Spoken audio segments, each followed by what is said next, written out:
Today I welcome Kirk LaPointe, the publisher and editor-in-chief of Business in Vancouver. Kirk has an extraordinary resume in media. After completing a degree in journalism from Ryerson University, Kirk began his career in 1980 at the Canadian Press as a general assignment reporter. Mr. LaPointe has spent time as the Canadian editor at Billboard magazine, held the title of Senior Vice President for News for CTV, and helped prototype a national newspaper now known as the National Post. You may also recognize Kirk LaPointe's name from the 2014 mayoral election, where he came in second, receiving just over 40% of the total votes. Today, in addition to running Business in Vancouver, Kirk is frequently a public speaker on media, business, and political issues, one of the reasons why you're here today. He also teaches vitally important courses on ethics and leadership as an adjunct professor in journalism at UBC. In today's conversation, we'll be exploring the shifting political landscape here in Vancouver, Victoria, and Ottawa, and we'll explore how this may affect business activity in Vancouver. And finally, we're going to discuss the massive disruption in media that Kirk has seen over the last 40 years. So thank you for being on the show today. My pleasure. Yeah. Well, let's go straight into this new political or shifting landscape that we're seeing. First of all, we're going to start off with Vancouver. City of Vancouver has kicked out its old mayor very recently and brought in a new ABC majority with Ken Sim.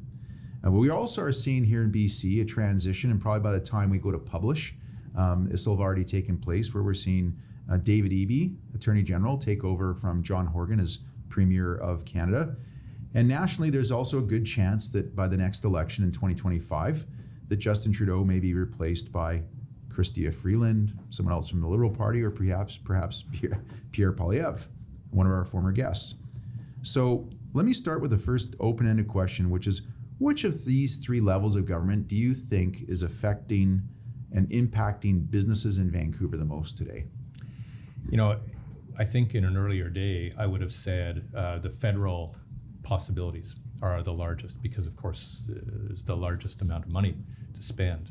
But I came to understand that a municipal government has far more of an impact on the tone, the environment, the competitiveness, the lack of thereof, for businesses in any kind of municipality, of course. It's not just things like property taxes or fees and levies, those kinds of things. It's the safety of the street. It's the transit options that you have as a community. It's parking. It's and it's also just the tone of the community, whether it's upbeat or not. So, you know, I know that the business community here has been quite aggrieved over the last number of years with the municipal government. It doesn't feel like it's been listened to. In a lot of ways, it feels like it's been just largely a large ATM upon which to draw. And so, yeah, I think that businesses have probably the greatest impact at a municipal level. Okay. Well, that's a good segue into the discussion around municipal politics in the city of Vancouver. That's where most of our listeners and viewers come from and are familiar with. Ken Sim has delivered a unprecedented landslide victory. I think it surprised him too. Yeah. Well, he's done very well. And Ken is a former guest on Coastal Front, and many rephrase his new government that's just come in its place as almost like a super majority. So the first question I have is, with a full control over the park board, the school board, city council, and I know you cover this topic a lot, Kirk, is there any reasons why Mayor Sim won't be able to fulfill on his campaign promises? That's a very good question, because I think a lot of his campaign promises were a little outside of a municipal jurisdiction. And I think that is what a lot of municipal governments have been doing in the last generation, is that they see that they have large problems in their midst and they'd like to do what they can, but there's a ceiling. And I think in Ken's case, and I know him quite well, he succeeded me as the NPA candidate in 2018 when I decided not to run again. And he went on to form the ABC party. I think that his promises are, generally speaking, grounded in what a municipality does. But I've noticed right away that he's been reaching out to provincial and federal governments in ways that his predecessor wasn't quite doing for specific issues. And I think that that's what you'll see. I think you'll see that he will understand that there's a lane that he can drive and he doesn't want to get out of it. It's nice to offer aspirations to people, and that's what Vancouver has done, I think, over the last generation on things like climate change and blocking pipelines and things like that. But it's not a city's business. A city's business is still to make sure the garbage is picked up, the streets are clean, the sewers work, that taxes are fair-minded, and that in a lot of ways you stick to your knitting that way, and you depend and you lobby, you argue for the things that higher levels of government can do. I've been very redeemed to see that the incoming premier, David Eby, has basically said, I'm going to start taking care, we're going to lead the charge on the downtown east side. Because I know that if the city tried to do that, it would just run up against the fact that it doesn't have jurisdiction over things like health. It doesn't have the housing jurisdiction. It doesn't have taxation possibilities. Any number of things that could help that area revive itself, treat and deal with the people with dignity in the community, make them better, give them a greater sense of hope. Those are things that only senior levels of government can do. So I like that for the time being, it looks like these two new leaders are looking very much at what is their role, and not a role for another level of government. It seemed like for a time in Vancouver that the municipal government wanted to create Middle East peace and solve climate change on its own. Not possible. A city has never in history done big things on its own. It's always depended on other partners. Okay, well said. When you talk to local businesses, because you're talking to business owners all the time as the editor-in-chief and publisher for Business in Vancouver, how would you summarize what those businesses are hopeful to see from this new Ken Sim ABC majority that they hadn't seen from the last mayor and council? Swifter approval, or swifter denial of their ideas. Either way, they just want decisions made.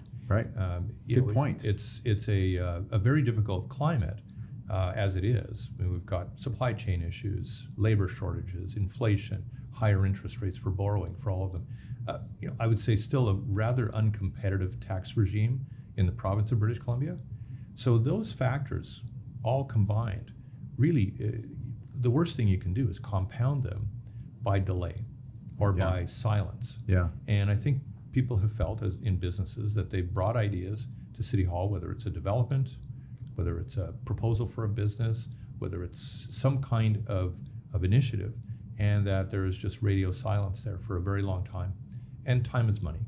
So I think that's what business is looking for. It's not looking for anything more than what it is entitled to, which is a decision. And it's felt that in a lot of ways there's been a lot of dithering over the years. Well, that's really well said. I like your idea that it's not necessarily just, obviously everybody goes into an environment like that hoping to get their project or idea approved, but just getting an absolute answer is even more critical.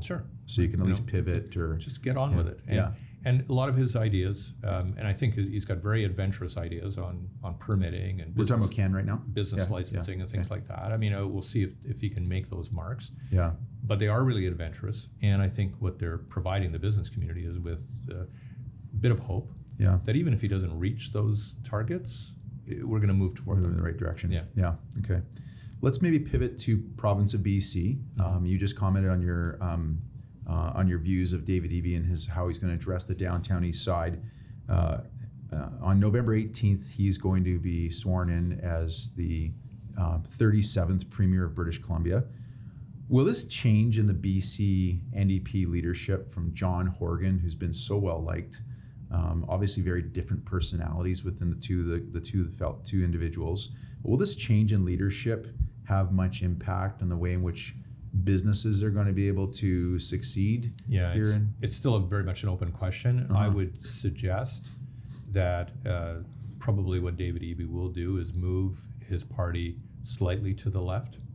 I think that he was rather chastened by the challenge of Angelia Perdurai, who nearly stole the leadership. I mean, stole is probably not the correct word. She nearly beat him at his own game in selling memberships before she was disqualified as a candidate.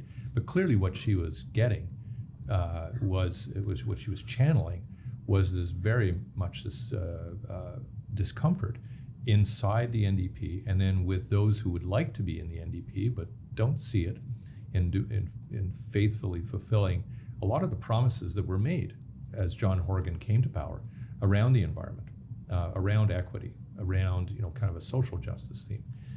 And David Eby, of course, has a background in that as a lawyer, he does. preceding his time in public office. I think that he is going to have to find a way to do that without alienating business too greatly, because one of the masteries I think that John Horgan had was that people in the business community thought, well, this is going to be a disaster. This is going to be another Fast Ferries fiasco every day. And he never materialized. And why? Because Horgan moved the party more toward the center, reaffirmed Site C, supported LNG development, did a lot of things I think that business saw, and then ran the pandemic, even through Bonnie Henry, ran it in such a way that he could rationalize to businesses what he was doing time and time and time again. And he left, of course, really well liked. Yeah. David Eby has to capture, first of all, he has to turn on his charm. He has to find that method, because John Horgan was the premier everybody wanted to have a beer with. Yes, that's right. David Eby has to find that. Yeah. And he's still searching for it. And he's also going to have to deal with the fact, not only did he have this rearguard issue with Padurai and her followers, but he's got Kevin Falcon across the way. Yeah. And Falcon is a very, very astute and I think a very provocative guy in the legislature. And Eby's going to have to find a way to marshal his wisdom of having been in cabinet for this time in order to deal with somebody who, of course, used to be in cabinet and knows the tricks, knows the playbook. Yeah. And I think David Eby will have his hands full in doing it, especially if he starts moving the party toward the left, because that then offers Kevin Falcon the opportunity to move toward that center a bit more. Right. And that's where the public still is. Would you summarize that as being David's probably biggest challenge then, is not shifting his party too far left, but enough to be able to win back the hearts and minds of some of those He has to make voters? sure that the generation that is going to experience the worst of the climate change, I mean, I'll be gone, maybe you won't be gone, maybe you're still a young man, that kind of thing. But the generation of my children and my grandchildren are going to be experiencing really serious implications of climate change. They're going to feel that governments of their forebears let them down. Right. And I think that any politician today understands that, has gotten that message, and that they have to do things in order to do it. Horgan was very good in selling the idea that with every step of progress, there comes compromise. And I think that is a message that did get lost on a lot of the younger, more impulsive leaders who wanted change now. And I think David Eby is going to have that as a test. How does he manage this over the next 4 to 5 years? Yeah. Not to mention the fact that we are, as a province, probably going into something approaching or maybe fulfilling a recession. Yeah. And the NDP didn't have that. They had good economic times. Yeah. You could argue that the BC Liberals built a pretty good nest for them to be birds. Right. And now David Eby is going to have his own identity in this one to carve out, and his own leadership style. And he has about, 2 years or so to do it before he goes to face the public again. He has to face the public, yes, that's right.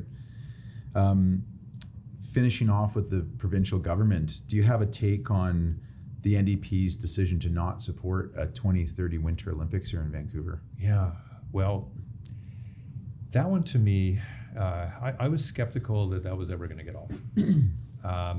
Largely because the experience of the group in having a relationship to the IOC was integral. It was integral even in the original bid for 2010, that there were people that had connections in the sport community and were able, and obviously they had big political backing right from the get-go.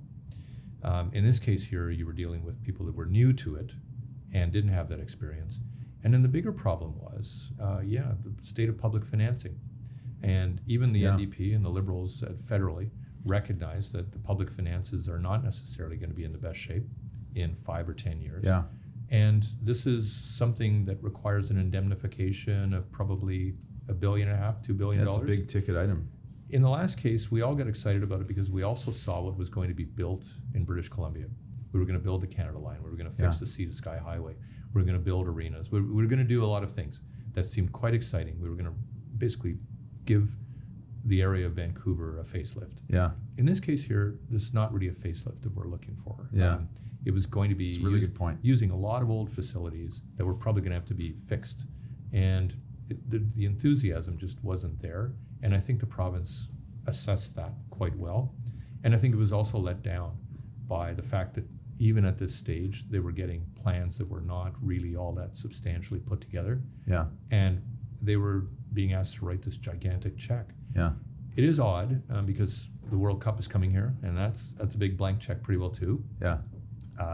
But in that case, there is a more experienced team that is guiding this into the city. Yeah.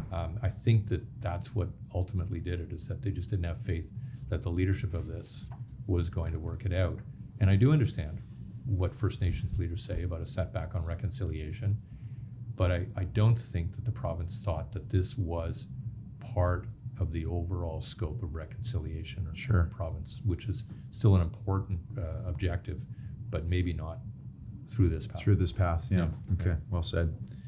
Okay, let's jump to federal politics. Justin Trudeau has now been the Prime Minister of Canada for just over 7 years. The next scheduled federal election is no later than October of 2025, but as we've seen in the last couple of decades, they happen more frequently than once every 4 years. Do you anticipate that Justin Trudeau will be our Prime Minister going into the next election? No, not if it's in 2025. Okay.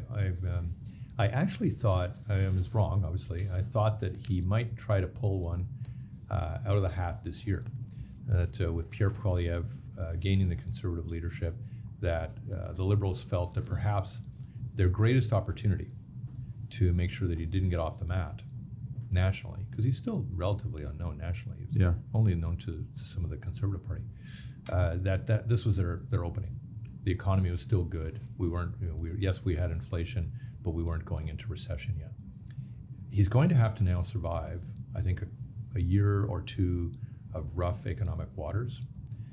He is aging out as a leader. Mm-hmm. Most governments defeat themselves, as you know. They're not defeated. And so he will be an easier opportunity to defeat in the next election. Yeah. And I believe too that he understands the nature of succession. His father didn't all that well, but I think Justin does. And I believe that what we'll see before terribly long, because his numbers, of course, are not great. His trust level is well down.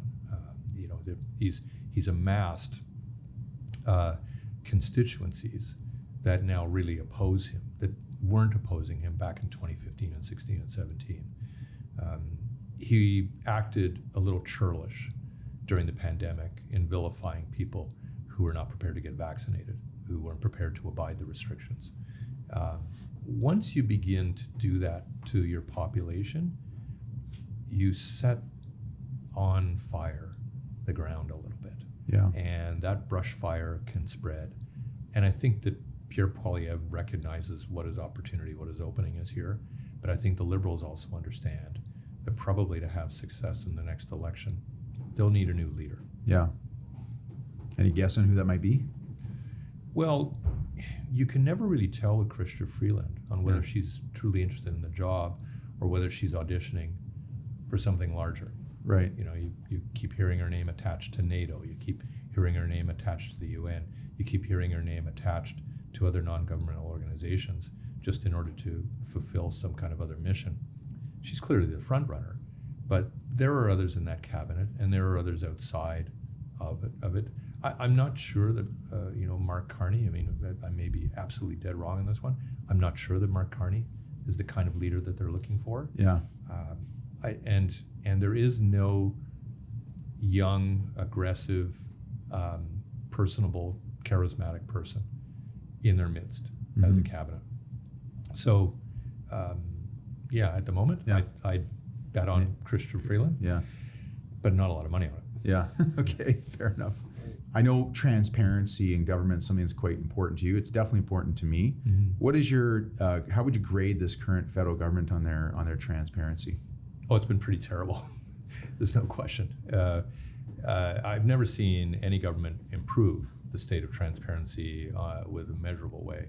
But this government here has, time and time again, through things like the Access to Information Act, through its approach that it takes to communications, to media relations, to discussions with interested parties, through cooperation with other political parties, have been really profoundly lacking in transparency.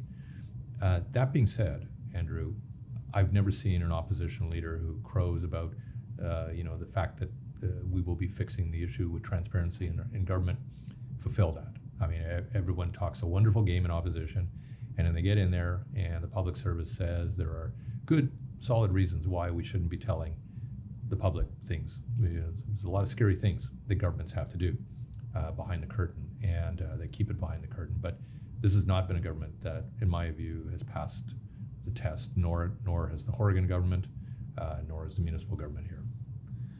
Do you believe that statement yourself as a journalist or running journalistic businesses that government should hold back on the information it discloses to its citizens? I mean, barring some very extreme, security issues, but there are categories of records that ought to be withheld for national security purposes, for privacy purposes as well. Yeah. And I understand that. But I've been an advocate around access to information for more than 30 years now. Yeah. And I've never seen it weaker than it is now. Really? And this ought to be a time when, in fact, it ought to be stronger. Yeah. The public is also far more sophisticated. There are so many more tools for the public to do some of its own research, some of its own piece of this, that to level with them, I don't think is going to be catastrophic for a government. But I do wonder whether governments feel like they're too far gone down this road, that to admit mistakes now would crush them, to kind of concede vulnerability or folly or mistake would be then the end game for their political careers. I probably understand that now. I don't like it, and I don't think it's necessarily going to change. And and believe me, I've got Kevin Falcon on record saying he'll clean it up, and I've said to him, I'll rerun that tape if you don't. But I'm not betting on that. And I think that the public service spends a lot more time and a lot more money protecting information than it does divulging it. And I happen to know that there are a lot of really important things that we don't know that governments do, that do sometimes betray fault. But I have told many politicians, do you not think that in this day and age now, that when the Pope even is not pretending to be infallible, that a municipal or provincial or federal politician could also say, I regularly make mistakes. I have decisions to make sometimes that's a close call, one way or the other, and I sometimes choose the wrong side on an issue. And I'm prepared to stand before you and tell you that I make mistakes. That's why they put erasers on pencils. Yeah. Everyone makes them. But no, they keep basically spinning and pushing us back and telling us, no, it's not wrong. No, it is the right path. No, I did not make a mistake.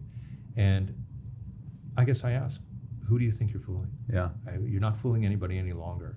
And all it does is it breeds cynicism, creates more dysfunctionality in the relationship that we have as citizens with our elected officials. In a lot of cases, it causes us to come out, get our emotions out sideways through social media, which then discourages people from seeking public office. Yeah, sure. So what kind of a bizarre, virtuous mess is this? Yeah. So yeah. Well, this is a good segue into. I'm actually going to jump. We'll talk about Business Vancouver at the end. I want to jump into our what was going to be our last conversation, which is going from a world of when you started in journalism of newsprint and radio and a little bit of television to now podcasts like this and Twitter. Yeah. And you've just highlighted how government has, lost, the citizens have lost trust in their government through a lack of transparency. In part, yeah. In part, but that's also happened at the media level too. No question. Yeah. I mean, if you look at the sort of the decline in trust in the last few years by large organizations like CNN and Fox News, who seem to have almost helped polarize our society. Yeah. Pardon me. And I often say to my own clients as a financial advisor to remember that these organizations, whether it's BNN or CNBC, they're not in the business of providing sound financial advice. They're in the business of selling advertising, and the way they do that is by selling fear and greed. Because if they can get viewers to listen because there's lots of fear today and lots of greed tomorrow, then they tune in, and if they tune in, they get more advertising dollars. I mean, that's the and whether it's a business related or it's so. But then you've got more what I see. I mean, I was a very early subscriber in my professional career, as I told you yesterday, to Business in Vancouver. I used to get the paper and I'd read this thing from front to back, and I really enjoyed it. I felt like it was like this grassroots, on the ground, sort of local journalism around the business community in Vancouver. It was really, and I still enjoy reading your publications, by the way. But maybe can you speak to your view on the lack of trust that's happened in the media world? It's largely self-inflicted. It has a lot to do, as you put it, with the polarization and of our discourse and the feeding of it. Most media, are a kind of a positioning statement in the market. You choose your organization to be a little liberal or a little conservative because you sense that there's a market, there's an appetite for that kind of information. So your story choices are very different. You may still create with objective methods, because at UBC we say there is no such thing as objectivity. There is, however, an objective method to gather your information. But even just the choice of your stories is in effect a bit of a statement. Right. So what these news organizations do as part of their positioning statement is they choose particular types of stories and they leave others alone. Yeah. And certain days, as you know, you can watch, if you're watching Fox and CNN, you can go back and forth, and they're different worlds. Yeah, I mean, it's amazing. Something that is shrieking, howling on one isn't even being attended to by the other. Yeah. And it's crazy making. Yeah. Because you'd like to have their take and their take on the same thing, because somewhere the truth would be in between. Yeah. So I say, you have to be careful about generalizing about the media. I don't think that the media could agree on whether the sun rises in the east or the west every morning. Okay. But what you have to be now, I think, is a very good media consumer. The times call for you, especially given the way that the internet has amplified the world and brought us to anywhere we wish to go in it, and any media we wish to choose within it. And some cases, people that purport to be media that aren't even really media, but are propagandists. Right. It's incumbent on you as a citizen to select intelligently, to curate, to stay away from a lot of other things, at least in the sense of don't basically listen to them. But I will say this, I tell my students this, you have to watch what other sides are doing. It's not like you can drown out. If you don't like Fox News, I say to them, too bad. You've got to watch a little Fox News. It's intelligence for you. Yeah. You need to know what is in that discourse, on that part of it. And if you don't like CNN, you might be willing to throw things at the TV set. You've got to watch, you've got to pay attention to some of the things it's doing. Mm-hmm. If you don't like the local newspaper, if you don't like the local radio station, if the local television newscast drives you crazy, you still need to understand it, because it is speaking to a lot of people who are right around you. And you need to understand a little bit about what's bouncing off them, what might be affecting them. And so I think that's a good point. I think it calls for people now to be better information consumers than ever because of the selection that Sure. you got out there, and the fact that in some cases it has pushed itself more and more away from a kind of third option, a kind of a commonsensical middle ground, Yeah. into these positioning statements that are harder right, harder left than ever before. And you know, we're talking past each other in a lot of cases on these things.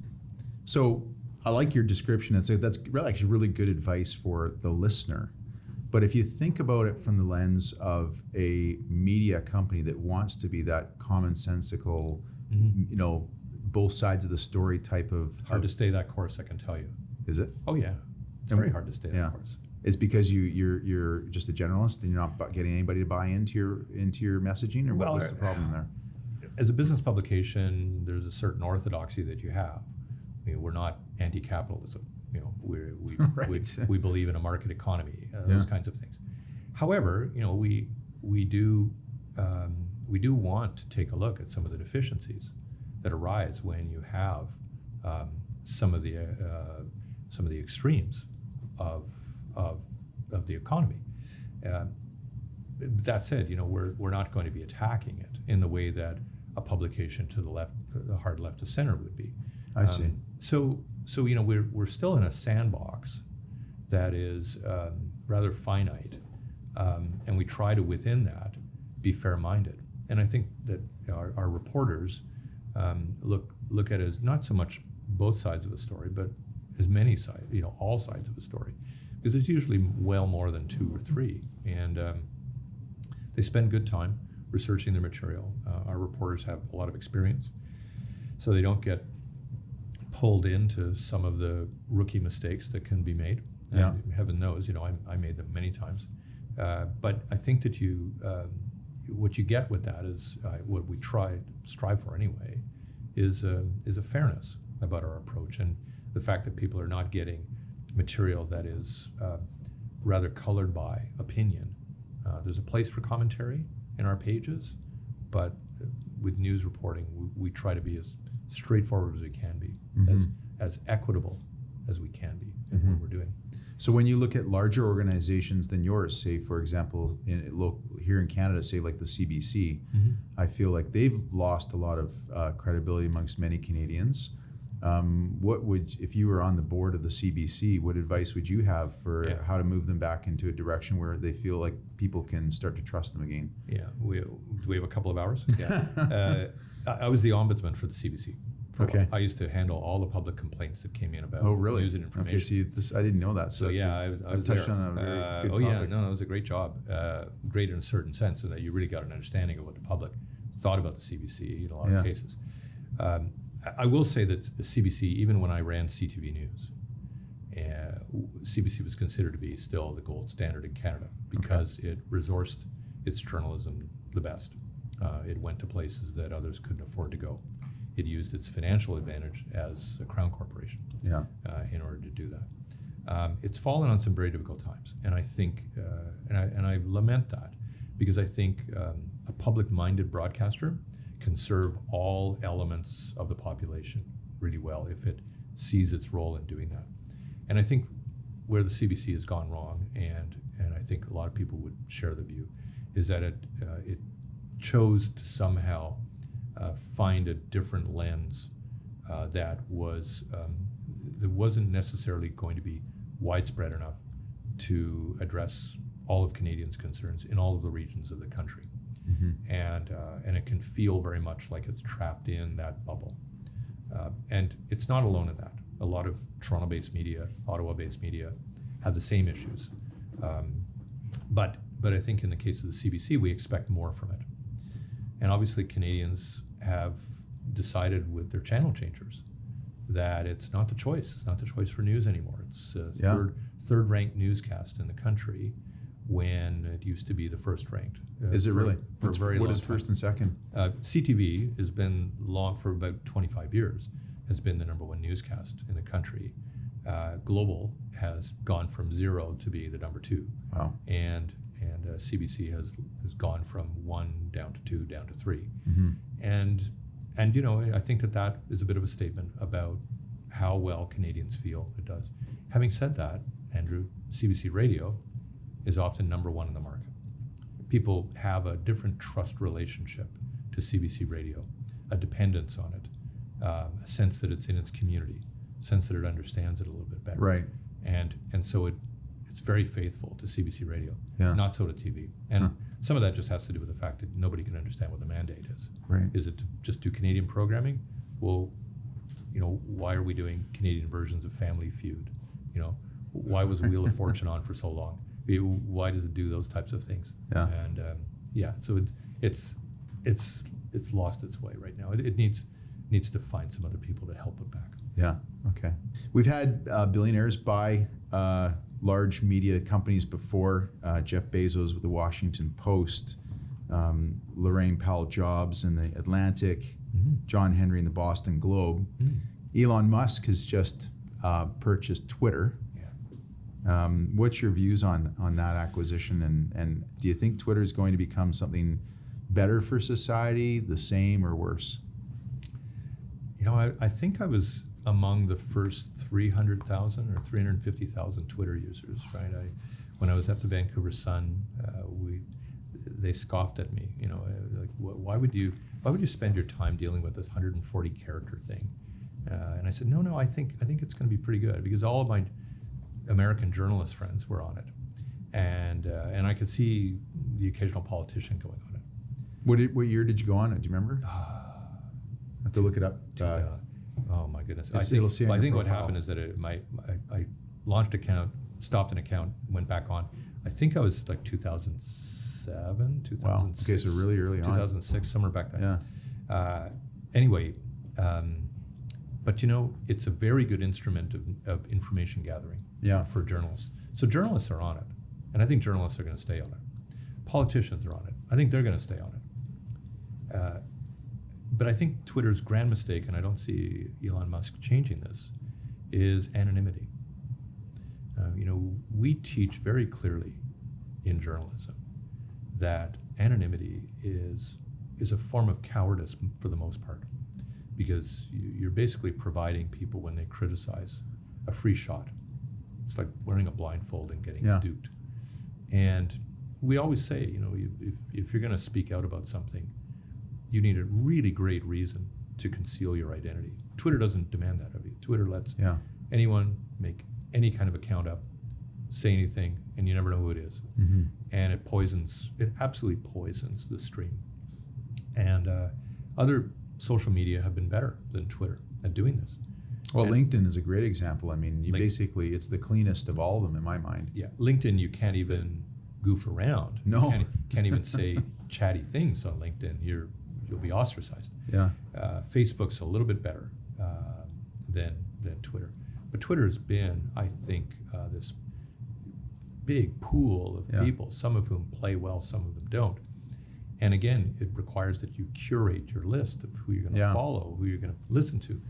The algorithm doesn't necessarily help you either. It tends to put a lot of the same voices back in front of you. Yeah. It drives you a little nuts. I feel like I've only got 4 people on my network some days.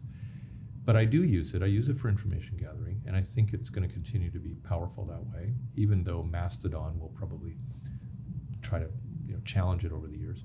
The mistake that Elon Musk seems to be making is that he thinks that the simplest way to monetize it is to simply charge people for their little blue tick. I've got one of those lovely little blue ticks, and I may lose it soon, because I don't think so far it's worth $8 a month to just have that.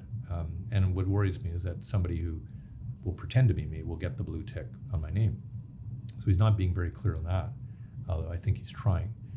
So Twitter, to me right now, I never understood what Elon Musk wanted to do with it, and I still don't.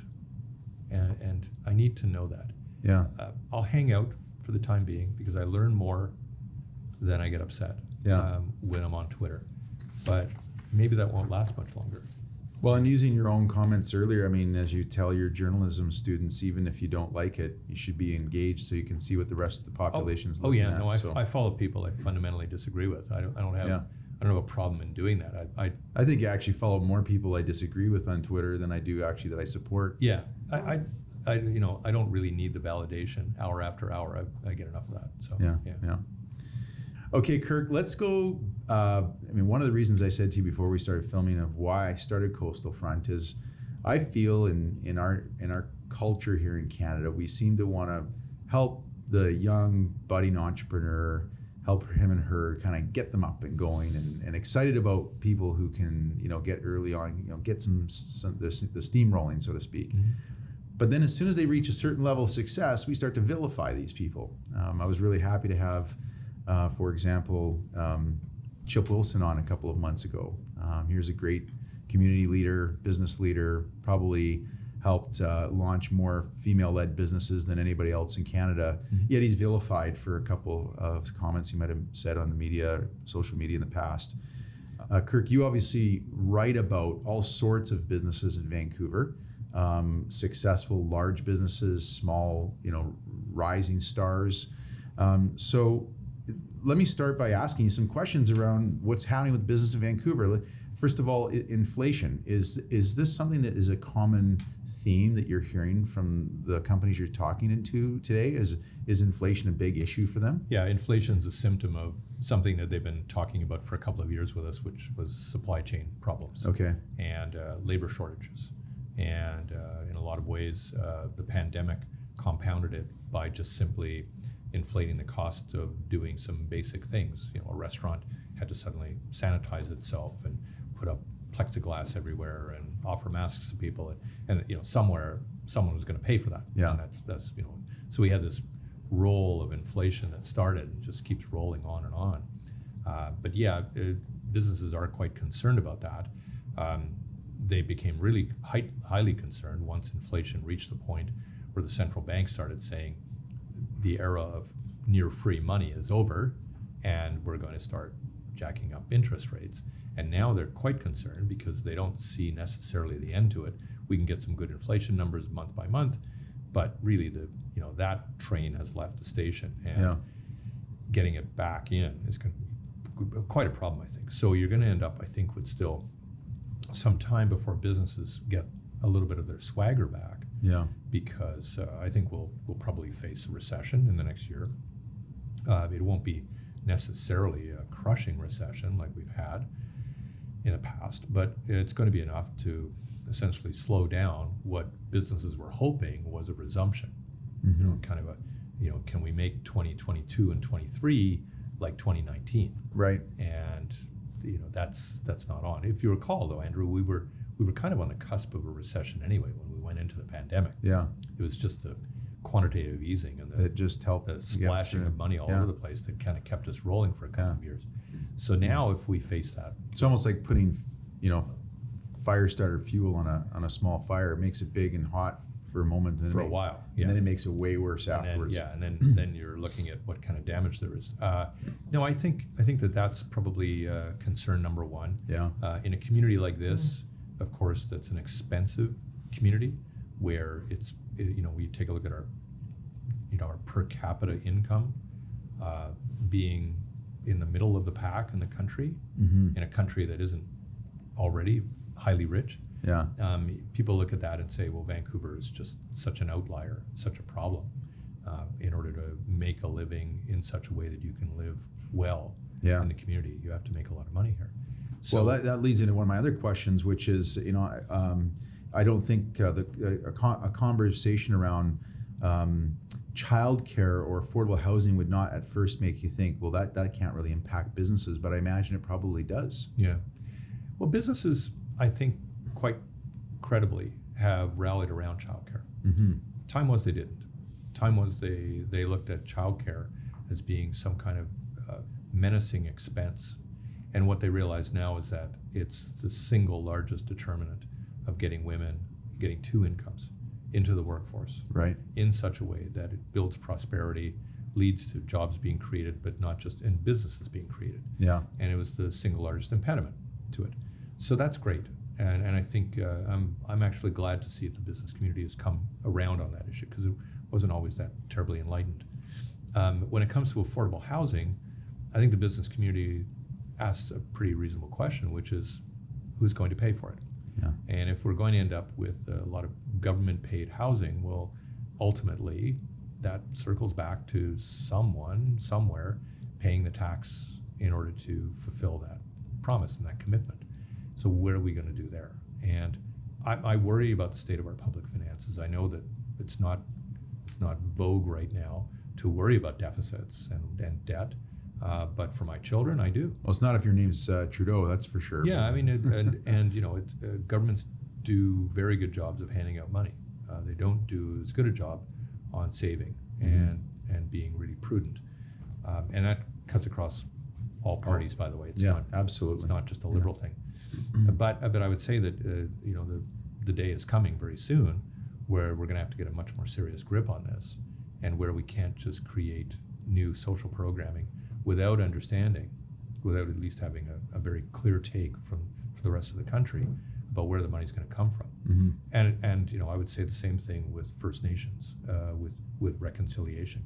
I don't think Canadians have quite apprehended yet what this is going to look like, and I'm fully in support of it, but I also know it's going to come at a great deal of sharing of power. It's going to mean that a lot of people who have privilege, people like me, will have to share it properly, partner with it. And I think that for businesses, I think that they're still, they're still about a toe in to the water. And if you want to get both feet in, you're going to have to really change attitudes and change your minds about things. And I think Canadians don't quite apprehend how significant, how consequential that is in terms of reconciling our history to really fully sharing power, sharing the instruments of the economy in such a way that they benefit everybody. So I look at those specters along with climate change, and I say, well, we have to be smart now because we won't have as much of a margin later to make mistakes around things. Right. Well said. Business in Vancouver, for those people who may not be familiar with your organization, I don't know, do you call it a publication still? Is it a... we don't call it a newspaper. Yeah. We call it a publication. Publication. And we tend to refer to it now as BIV. Okay. Just because we have an out-of-market audience. So Sure. See, the beauty of going digital is you can go everywhere. Because it isn't really business in Vancouver. It's business all over British Columbia, all over Western Canada. Sure. We have broader plans in the new year to really expand upon what we're doing and bring more material in from sectors like agriculture, energy, mining, in order to really basically fortify our report. So we'll get that done. But we've been around for 33 years, I guess. Yeah. And we, you're a subsidiary of Glacier Media. Yep. Yeah. Glacier bought it quite some time ago. Glacier is one of those unrecognized companies. It's the largest Western Canadian media company. We own. Just so listeners know, what are some of the other brands that people might be familiar with that Glacier owns? Well, in the Vancouver area, things like Vancouver is Awesome, North Shore News, Richmond News, Burnaby Now, Delta Optimist. I could go on. Western Investor, Victoria Times Colonist, Castanet in the Okanagan. Really? Gigantic. Yeah. Prince George Citizen. Properties all over British Columbia. Yeah. And then as you get into Alberta, Saskatchewan, and Manitoba, properties in smaller communities. So a lot of the community publications there too. Yeah. So we are big. We own an environmental service that basically is larger than Environment Canada's. For farmers. And we have a weather service that's starting. We're doing a lot of things that people actually don't notice, and we're kind of under the radar. Yeah. And that helps in a lot of ways because you get to do your work without the distraction of being a big target for people. So, right. Yeah. So going back to BIV, if people want to consume your content, what's the best way for them to do that? Well, immediately it's biv.com, and people can get a subscription to the paper if you want one delivered every week. You can get a digital subscription to get that material all the time, getting access to what the printed edition would look like if you had it come to your house. We do events. We do about 25, 30 events a year on business topics in Vancouver for the most part. And we do podcasting 2-3 times a week. And we're active. We've put ourselves out there. our reporters are on Global Morning at 6:40 a.m. And we have plans for a strong association with Global over the next little while. So yeah, we've got our hands in a lot of things. A lot of things. Yeah, good. And you yourself are also pretty prominent. You're on Twitter. But it's usually dumb things I'm saying. If I'm not promoting my columns, it's usually complaining about the Vancouver Canucks or something like that. Yeah, so. Well, this has been a great conversation today. Kirk LaPointe, publisher and editor-in-chief at Business in Vancouver, or BIV. Thank you for being on Coastal Front today. Andrew, been a pleasure. Thanks a lot for your time. Thank you.